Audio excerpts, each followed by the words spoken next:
blessures d'usure, tout ce qui est à l'aine, au niveau des hanches, là, c'est super, super taxant. C'est important d'aller cibler d'autres choses, travailler d'autres plans de travail, d'autres patrons moteurs pour donner un break, justement, travailler une balance structurelle au travers de ça.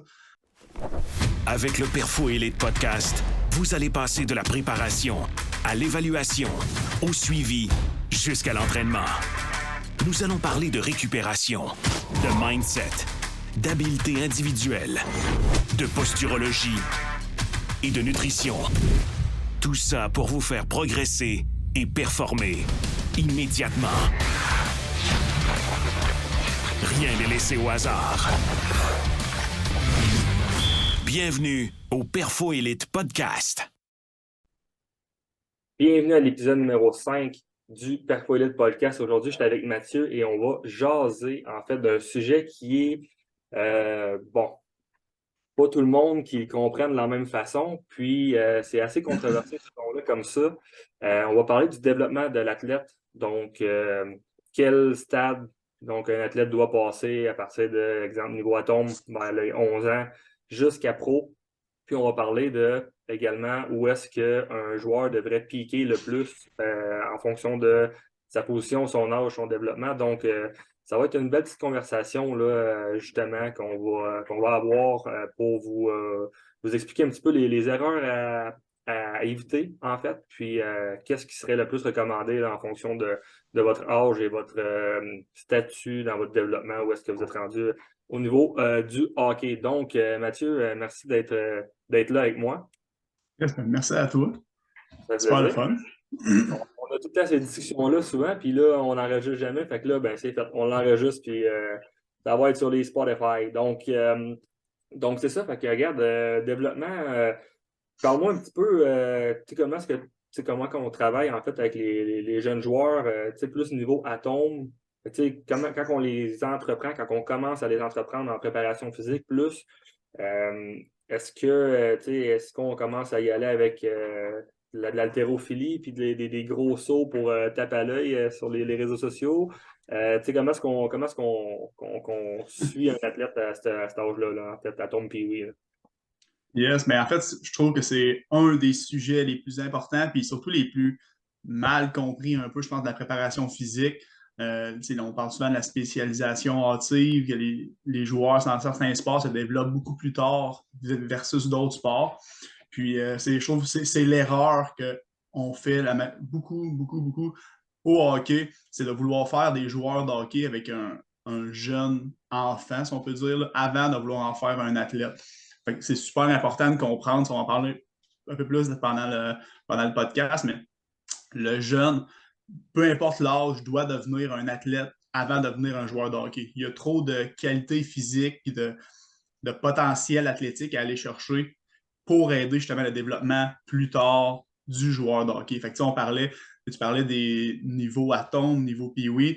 Il y a une période, il y a comme des fenêtres hormonales, si on peut dire, super importantes dans le développement du petit gars, de la petite fille. C'est important, dans le fond, d'optimiser ça et d'en profiter. Quand le jeune a, mettons, entre 6 et 9 ans, il y a quand même, c'est une super belle fenêtre pour lui faire découvrir plein de sports, plein de façons de bouger, plein de plans de mouvement. Fait que c'est là que ça tombe important, justement, de ne pas spécialiser le jeune dès l'âge, justement, à ton même pee-wee vers le hockey. Il y a trop d'autres choses c'est vraiment là que la fondation athlétique va se bâtir, va commencer à se bâtir. Fait que, tu sais, mettons, quand on parle de entre 6 et 9 ans, c'est d'y aller. C'est là que l'enfant découvre le sport aussi, développe un lien affectif avec le sport. Fait que c'est super, super important de le faire jouer. Tu veux quand même, il y a beaucoup de qualités athlétiques à aller chercher, comme on a dit. Fait que, c'est de le faire jouer sur des petites surfaces restreintes un peu pour lui faire découvrir. Veux pas, même à cet âge-là, tu vas avoir des prises de décision à prendre qui vont te servir au hockey plus tard. Fait c'est d'y aller. Tu n'as pas à overcoacher un jeune à cet âge-là. Il faut vraiment que tu le laisses s'amuser, puis découvrir par lui-même, par essai-erreur un peu, qu'est-ce qui fonctionne, qu'est-ce qui fonctionne pas.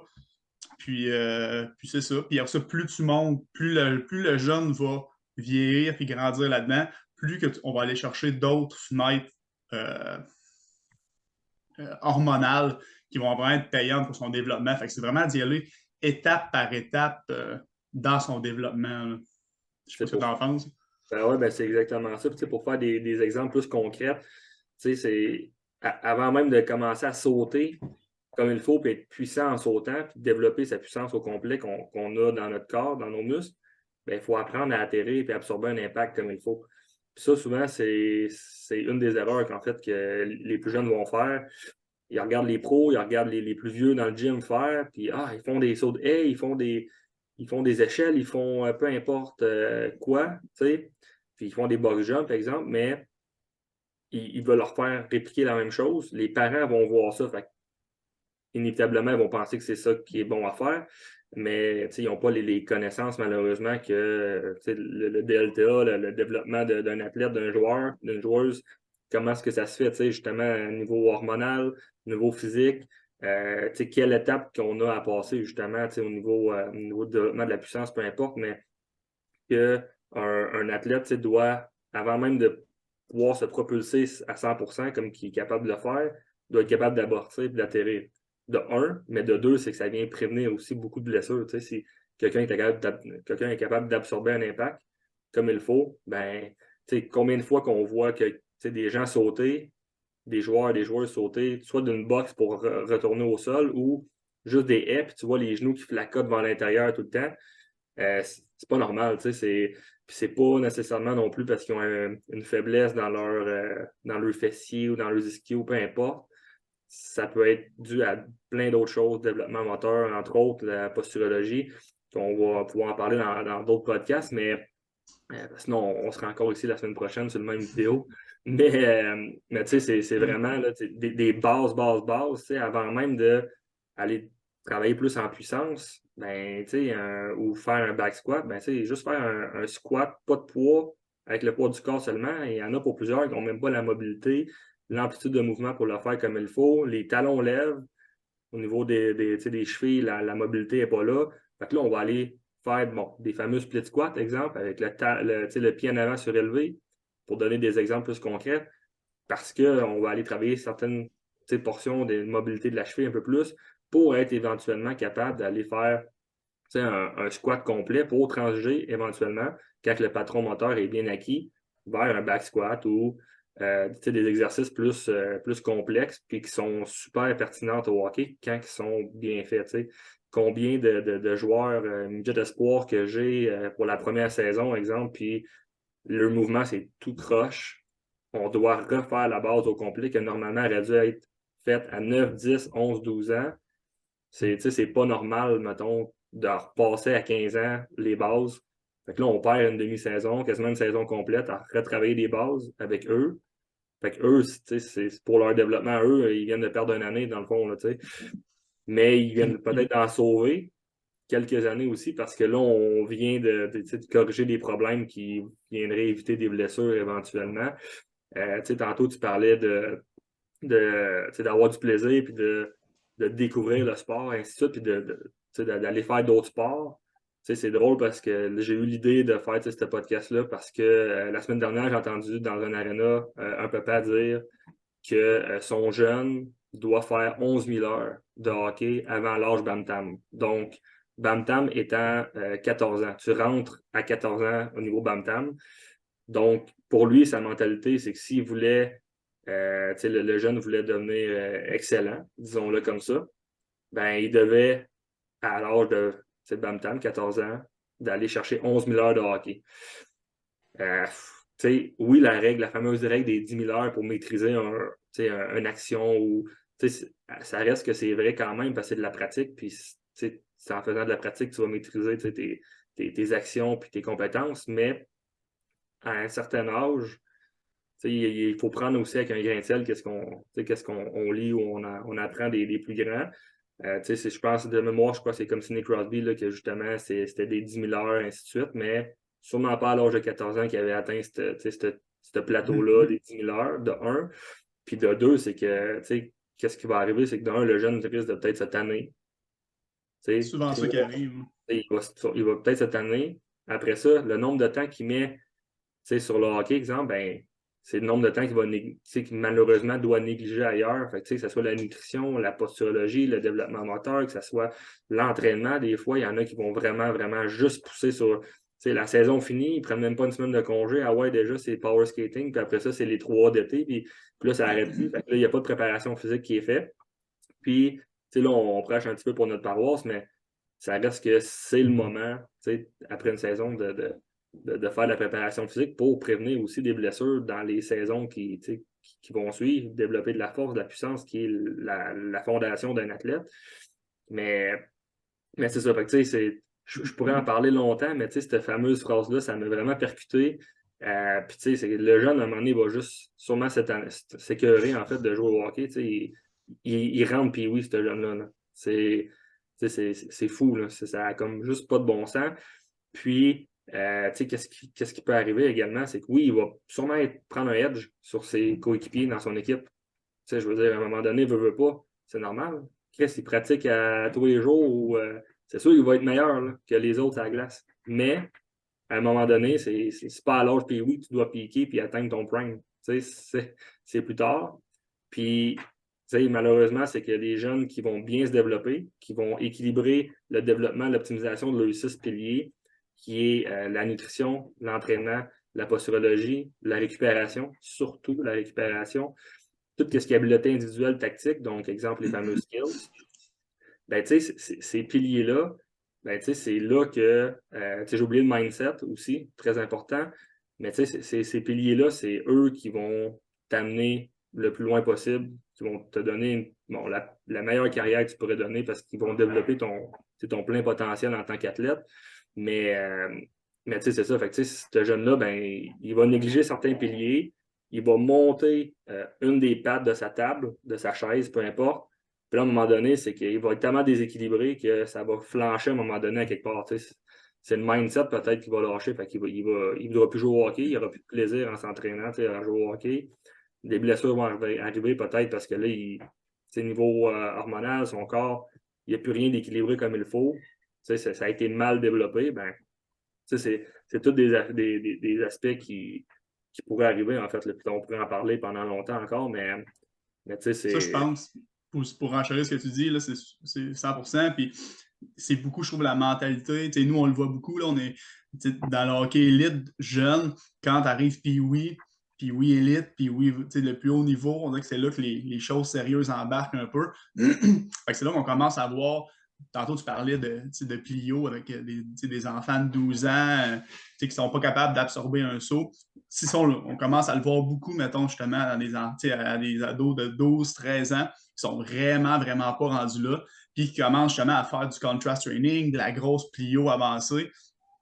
Puis, tu sais, comme tu dis, c'est 100% vrai. Le jeune, à cet âge-là, va prendre un petit edge sur les autres, sur ses coéquipiers, sur les gars qui affrontent, parce que, justement, les autres ne font pas ça. Mais c'est quand tu arrives, après ça, à 15, 16, 17, que là, c'est ta période. C'est là que les gros gains devraient arriver un peu. Anémie jet. Là, par contre, tu n'es pas préparé à développer ta puissance. Tu ne peux pas développer ta puissance. Tu ne peux pas te servir d'un contrast training ou d'une plio avancée si tu n'es pas capable de faire, exemple, un squat, comme tu dis, au poids du corps. C'est impossible. C'est un transfert. De la plio, tu veux te servir de ton énergie élastique. Il n'y a aucune chance que tu puisses faire ça si tu n'es pas capable, si tu n'es pas fort. À la base, si tu n'es pas fort, il n'y a aucune chance que tu puisses faire ça. C'est pour ça que c'est important, si on parlait de pyramide, d'y aller tranquillement. C'est vraiment ça. Là, je veux dire, quand on parle, mettons, autour de 12 ans, tu devrais apprendre à lancer, à attraper, à atterrir, à courir, à te déplacer. Là, il n'y a absolument rien de spécifique au hockey. Là tu développes des champs d'expertise dans des positions moteurs, dans des patrons moteurs de base. C'est vraiment là que ça se passe. C'est encore là, tu apprends aussi un peu c'est quoi l'entraînement, c'est quoi un gym, c'est comment te faire coacher aussi, là, sans être super structuré, super strict dans une boîte. C'est là que tu apprends à te faire coacher et te faire encadrer. Fait que, c'est des étapes. Puis ces 2 étapes-là dont on parlait, mettons, du 6, 7 à 9 ans jusqu'à 12 ans, mettons, c'est vraiment là que la grosse fondation se développe. C'est vraiment là-dessus que le reste de ton développement athlétique va s'appuyer. Là. Fait que, on parlait de pratiquer plusieurs sports, surtout à cet âge-là. Mettons, on pourrait parler de choisir spécifiquement un sport de façon annuelle vers l'âge avancé, peut-être de 16, 17, 18 ans dans des cas élites, dans des cas super avancés. Sinon, même à des âges, mettons, de 13, 14, même 15 ans, tu peux facilement choisir un sport d'hiver, un sport d'été, que les calendriers n'empiètent pas un sur l'autre. Encore là, c'est un autre sujet. Là. Souvent les saisons. Tout le monde est pour la. On ne veut pas se spécialiser, mais souvent les saisons de chaque sport vont se chevaucher, puis personne un peu veut mettre de l'eau dans son vin. Là. Mais écoute, c'est comme ça. Fait que, c'est important de. Le hockey, c'est un sport, pour m'en parler, c'est un sport de développement tardif. C'est pas. Tout ce qui est sport d'équipe, en fait, là, on a toujours. Il va toujours avoir réaction versus un stimuli. C'est pas une routine préétablie que tu peux entraîner puis te spécialiser dedans. Oui, tu vas avoir des plans de mouvement, des angles de mouvement que tu vas finir par être fort puis qu'éventuellement, tu vas pouvoir travailler. Exemple, au hockey, il faut que tu sois fort, mettons, dans une position creuse des hanches. Mais ça ne te sert absolument à rien d'entraîner ça si tu as 12 ou 13 ans. Si tu n'es pas fort à la base, quand même tu essaierais d'être fort dans une position creuse des hanches à 100 degrés, ça ne fonctionnera pas. Fait, c'est vraiment important d'y aller, comme on dit depuis le début, étape par étape. Puis on va en parler tantôt avec des exemples concrets, là, mais ceux qui se développent normalement, c'est-à-dire qu'à 15, 16, 17, 18, 19, 20 ans, qui continuent de progresser de façon vraiment linéaire, entre guillemets, le plus possible, c'est ceux qui ont bâti leur fondation, c'est ceux qui vont être aptes à réagir à un stimuli sur la glace, à pas juste être fort sur un coup de patin, mais être fort sur un déplacement latéral, sur un virage, sur un. Le hockey, c'est un sport d'impact. Tu n'as pas le choix, il faut que tu saches absorber un impact, il faut que tu sois capable d'en donner. Fait que c'est vraiment ça. C'est important de comprendre ça, que c'est vraiment c'est pas comme exemple le golf, un sport de routine que tu as. C'est un mouvement spécifique. Sensiblement, tu pratiques ton mouvement, tu pratiques un élan, tu vas commencer, tu peux travailler ça techniquement, puis après rentrer, mettons, vélocité, tout le kit. Le hockey, c'est vraiment différent. Puis, le hockey, c'est tous les sports d'équipe pour la plupart, là, c'est des sports de réaction. Il faut bâtir cette fondation-là. C'est ça qui aide, c'est ça qui va te permettre de bâtir la plus haute pyramide possible. Exact. Puis, tu en as parlé de justement essayer de faire d'autres sports dans l'entre-saison et tout ça. Puis, c'est bon pour le développement moteur d'un athlète, mais c'est aussi bon pour la prévention de blessures. Parce que combien d'athlètes que je vois qu'en début de saison arrivent dans leur saison avec les équipes puis se blessent sur la glace. Puis là, ils ne comprennent pas pourquoi quand c'était un freinage ou un virage brusque quotidien. Là, il y a une blessure qui arrive. Mais souvent, ce qui arrive, c'est qu'ils n'étaient pas exactement dans la même angle ou ils étaient plus creux ou peu importe de leur virage brusque que d'habitude ou ils ont eu un petit peu de pression d'un défenseur, par exemple. Puis là, la petite pression a fait que son mouvement n'était pas tout à fait pareil. Puis il n'a jamais été dans cette contrainte mécanique-là auparavant. Donc, une blessure arrive. Donc, la corrélation est presque parfaite là, entre les gens qui se blessent en début de saison comme ça, avec des mouvements de ce genre-là sur la glace, versus, en fait, ceux qui se blessent comme ça sont ceux souvent qui vont faire que le même sport, puis qui ne vont pas faire d'autres choses comme l'entraînement ou pousser autant dans ces sphères-là. Puis, c'est exactement ça. Dans le fond, c'est, par exemple, si tu vas jouer au baseball, quand tu joues au hockey, c'est complètement des mouvements, des contraintes musculaires, osseuses différentes que tu as dans ton corps. Fait que ça te permet de découvrir et de familiariser ton corps un petit peu dans ces contraintes mécaniques-là. Fait que quand ça arrive sur la glace, que tu es dans une position qui est, disons, anormale au hockey, mais que tu as déjà expérimenté ailleurs, déjà là, ton corps, il y a une bonne mémoire musculaire, mécanique, qui est capable de s'en sortir. Fait que il y a une grosse différence, en fait, sur le long terme,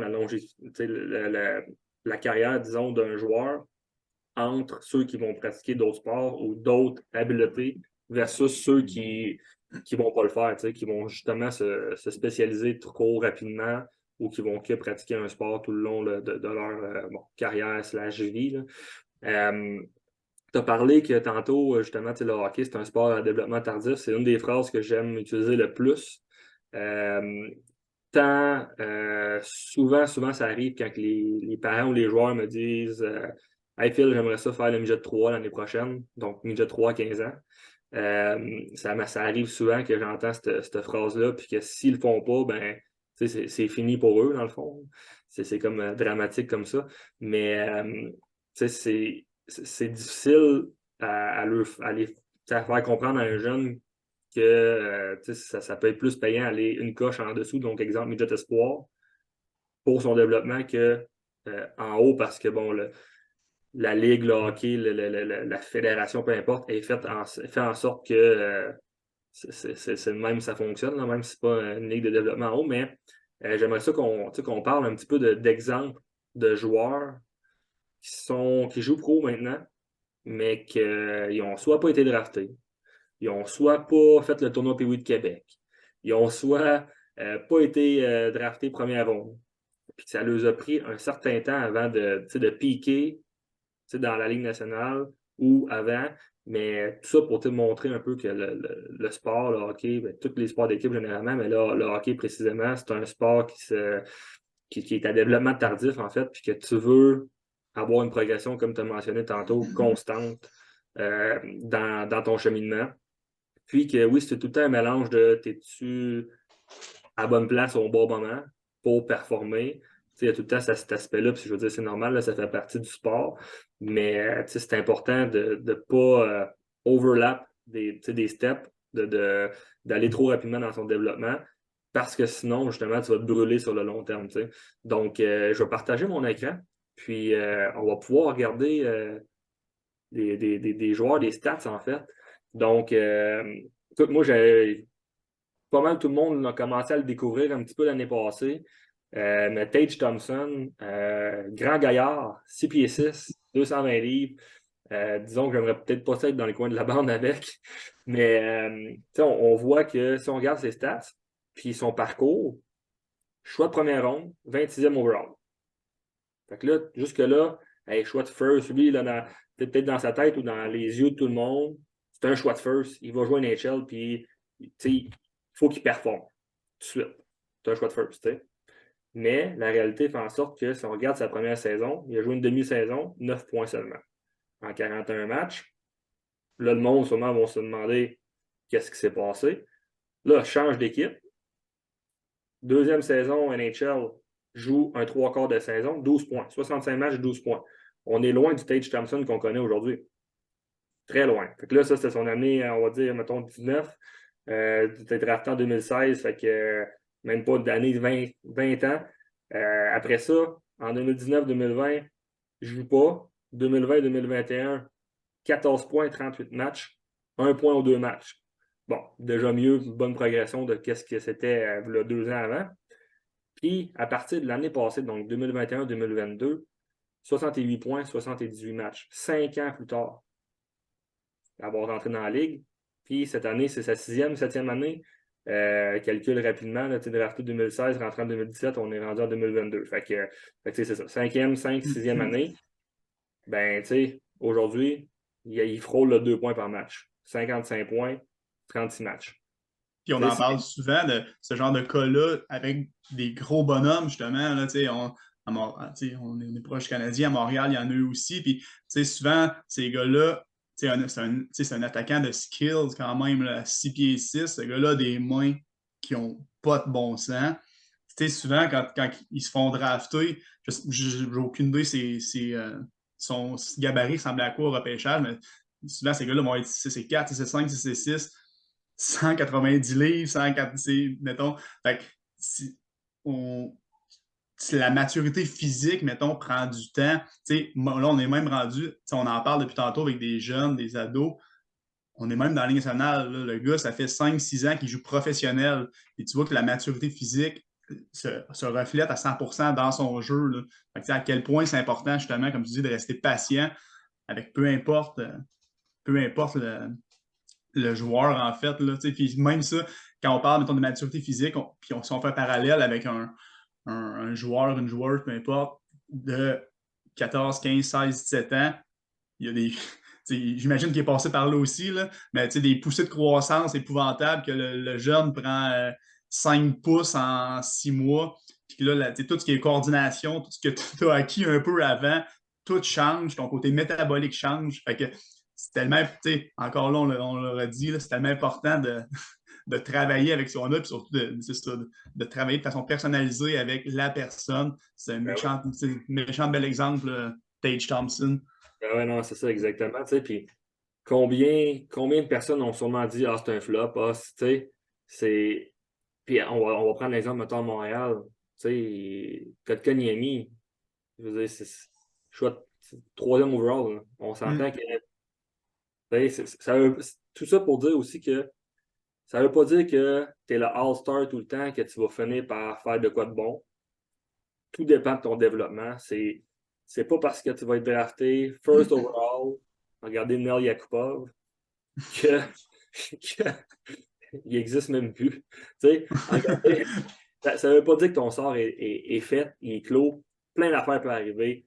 Que ce soit un développement qui se fait mal, que ce soit une blessure, on ne sait jamais. Puis souvent, les blessures, c'est souvent, c'est dans des positions, des contraintes musculaires, osseuses que tu n'es pas habitué d'être, bien souvent.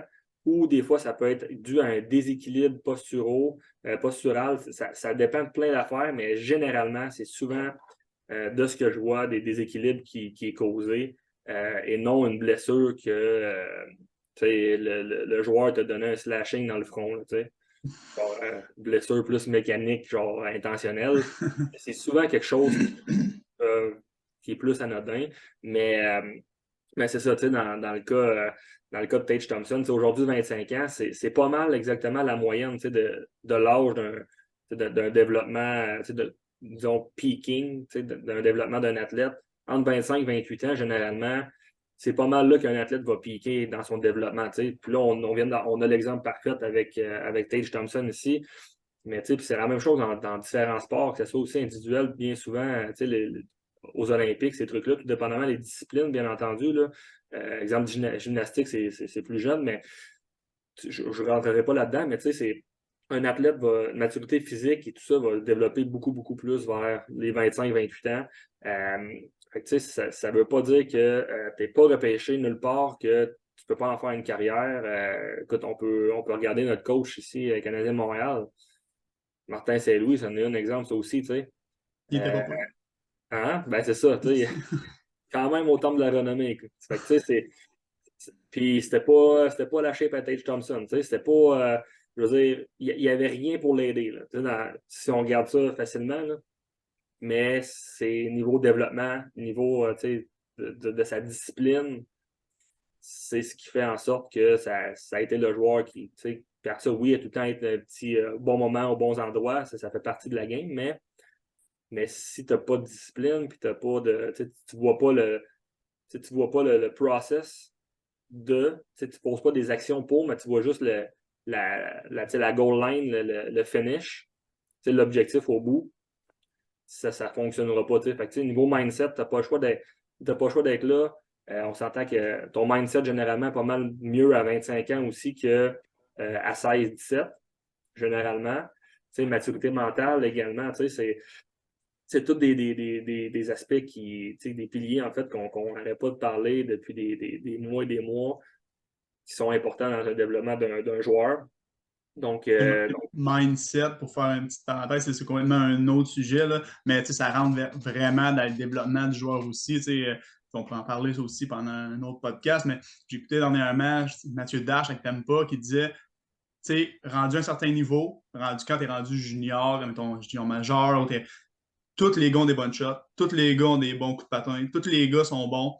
Puis un des critères qui a beaucoup évolué autour des dernières années, quand ils font, mettons, les entrevues de repêchage, trucs comme ça, c'est de voir à quel point le joueur veut s'améliorer, veut passer au step au-dessus quand tu es rendu là. Parce que, tu sais, rendu là, ils sont tous bons. Mais à quel point, justement, Tage Thompson, ça aurait été facile à 22, 23 ans de dire, parfait, le gars, on est vite sur le flop, là, surtout à Montréal, je dirais. On est vite sur un jeune de 20 ans, genre qui n'a pas scoré 30-40 goals, que ça ne marche pas, c'est un flop, c'est pas le bon choix. Mais c'est ça, à quel point ces gars-là vont se développer encore et encore d'année en année. Là. Ouais, puis à quel C'est point aussi la responsabilité du joueur de s'entourer. Puis encore là, on prêche notre paroisse, mais c'est la responsabilité du joueur de s'entourer, de vouloir s'améliorer puis de faire ce qu'il a à faire aussi de son côté. exact. Puis à quel point que aussi cette pression-là à l'externe vient affecter le mindset, puis la force du mental, comme dirait Dan Boys. Ça vient tellement jouer beaucoup sur un développement d'un joueur. Mais tu sais, c'est ça. Fait que, Tage Thompson étant un exemple parfait. On peut en parler d'un autre. Yanni Gourde a joué autant de matchs dans la Ligue américaine que dans la Ligue nationale aujourd'hui. Oui, si on regarde son parcours junior, ça a pris 2 saisons, mettons, puis je veux dire, c'est normal, ça a pris 2 saisons à commencer à produire. Il commençait à être dans les plus vieux, puis son développement, selon sa catégorie, était là. Fait que ça, c'est merveilleux. Mais si on regarde un joueur comme justement Yanni Gourde, 68 matchs dans sa dernière année junior, 124 points. Tu te dis, ouais, OK, ça va être quelque chose, tu sais. Pourtant, Krim, il a passé 7-8 saisons en Ligue américaine, à peu près, avant de faire le saut en haut. Puis pourtant, ben, quand même champion de la Coupe Stanley, un joueur extrêmement important dans son équipe. Je suis pas mal sûr que le Kraken de Seattle l'adore. Je suis pas mal sûr que les 31 autres équipes de la Ligue nationale aimeraient l'avoir aussi dans son équipe. Mais tu sais, avant d'arriver où est-ce qu'il est rendu, ben, là, il est rendu à 31 ans. Il a pogné son prime quand même là, quand il jouait avec Tampa, quand il a gagné la Coupe. C'était pas mal dans ça, en l'entour-là, 28 ans. Fait que c'est tout ça pour montrer que il faut jamais abandonner, là, mais de 2, c'est que le hockey, c'est un sport à développement tardif. Combien sont ceux qui auraient levé la serviette sur Yanni Gourde avant? Puis pourtant, ben, c'est un joueur établi Ligue nationale aujourd'hui. Fait que, Encore là, c'est un gars qui a fait ce qu'il avait à faire. Il a rempli son coffre à outils au maximum. C'est passé d'un gars skill à un gars super bon défensivement. Le gars, il frappe. Le gars, il a du caractère à pu finir. Fait que, le gars a fait ce qu'il avait à faire. Il a rempli son coffre à outils au max. Puis à cette heure, c'est rendu un indispensable. Puis tu vois, ce gars-là, pas drafté. NHL. Fait que, ça veut pas dire que c'est ça, tu sais. Pas drafté NHL, puis on peut voir, c'est qu'il a déjà été coupé de la Ligue américaine aussi. Le gars, il est allé jouer East Coast. Fait que, Cool. ça aurait été facile pour lui de dire OK, je vais aller finir ça en Europe, je vais me contenter d'une petite job East Coast, Ligue américaine. Exact. Mais tu sais, puis lui, en plus, me semble, c'était à TVA Sport avant les fêtes que il avait fait comme une entrevue. Puis justement, il mentionnait que dans sa dernière année, de mémoire, c'était East Coast. Il y avait une discussion avec sa blonde, sa conjointe de est-ce que c'est là qu'on arrête puis on se concentre sur d'autres choses ou on donne une dernière chance? Ils ont décidé d'opter pour la dernière chance, puis il a tout donné pour. Puis tu vois, là, aujourd'hui, c'est plus que bon, payant dans tous les sens, mais c'est ça. Fait que c'est d'y croire, en fait, mais de dire que c'est rien n'arrive pour rien, puis que c'est un sport qui se développe sur le tard, puis ton prime, tu l'as peut-être pas encore atteint. Fait que c'est de continuer à pousser, puis à te développer, tu sais. Un autre exemple qui est un peu plus, disons, lui, il a piqué un peu plus rapidement. Ben, en fait, il n'a peut-être même pas fini, en fait, de piquer. Et Jason Robertson, qui est également un autre joueur que tout le monde aimerait avoir dans son équipe, 23 ans aujourd'hui, il a plus qu'un point par match depuis 2 saisons maintenant, presque à sa saison recrue. Il a presque performé à 1 point par match sur une demi-saison, pas loin. Pourtant, c'est un choix de 2e round, 39e overall. Qui aurait pensé qu'un choix de 2, exemple, aurait performé plus que sûrement la moitié des choix de first dans son année de draft? Le draft reste que c'est un peu imprévu, incertain, là, certains trucs. Fait que, personne ne peut prédire rien, mais encore une fois, pour montrer que on ne sait jamais quand un athlète peut piquer, puis souvent, ça va piquer sur le tard. Il s'enligne présentement sur une saison de 110 points. Ben, tu sais, Puis si on regarde sa progression, il n'a pas fini de progresser, là. Donc, tu sais, pour un choix de 2, 39e overall, c'est plus que bon. Mais c'est ça. Fait que, tu sais, ça en a un autre que, un peu à l'inverse, que ça n'a pas été un choix de first, ça a été un choix de 2, exemple.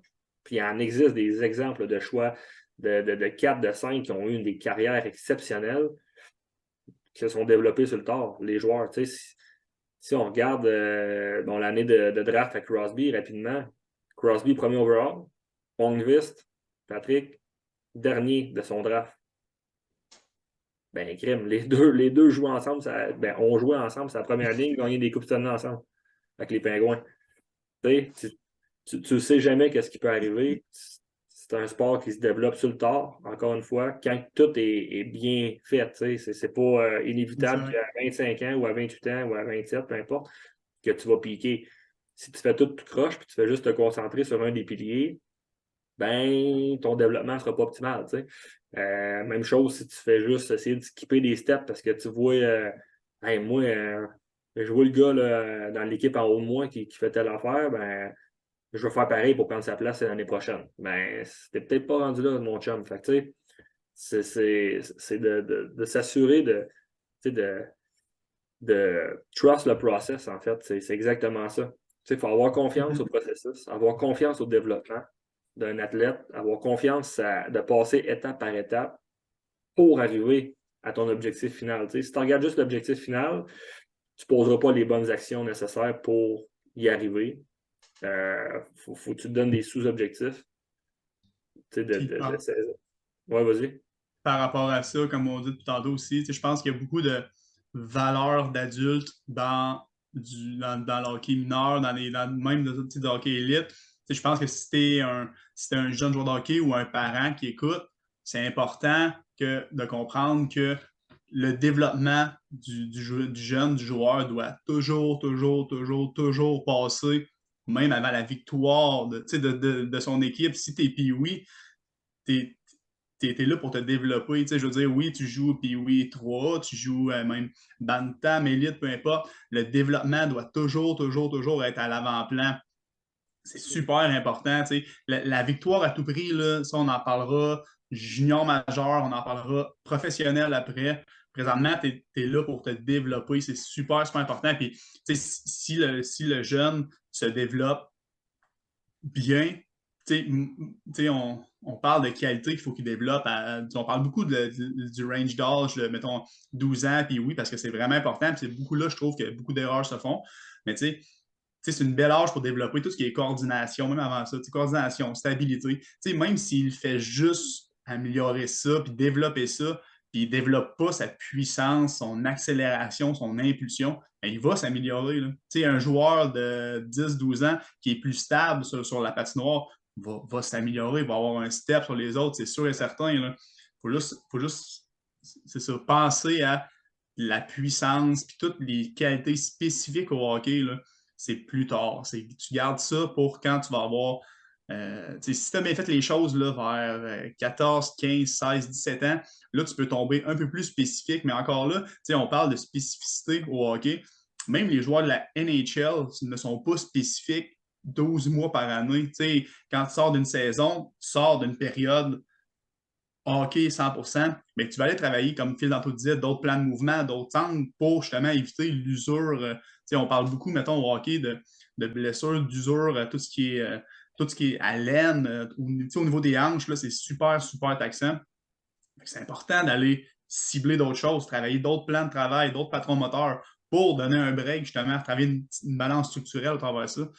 S'il y a quelque chose d'important à retenir de tout ça, c'est vraiment le plaisir avant tout, puis le développement surtout. Peu importe l'âge, c'est le développement avant tout, même si tu es le meilleur joueur Pee-Wee élite au monde, le développement du joueur, c'est ça qui va faire la grosse différence quand il va être rendu.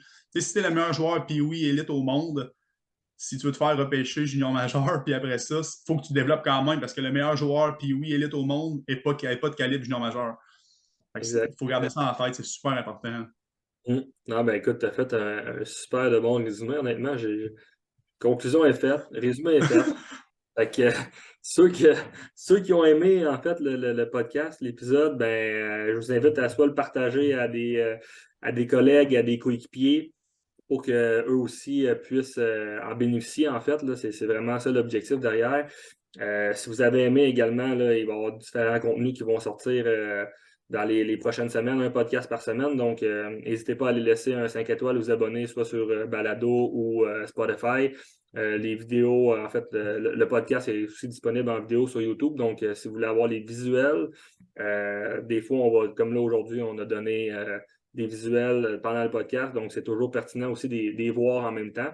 Donc, c'est pas mal ça pour ce podcast-ci. Donc, n'oubliez pas que le développement d'un athlète, c'est hyper important, puis ça se fait sur le long terme. C'est pas puis qu'on doit piquer ou qu'on doit être le meilleur de notre équipe nécessairement pour en faire une carrière. Donc, sur ça, je vous souhaite une très bonne fin de journée, puis on se dit à la semaine prochaine.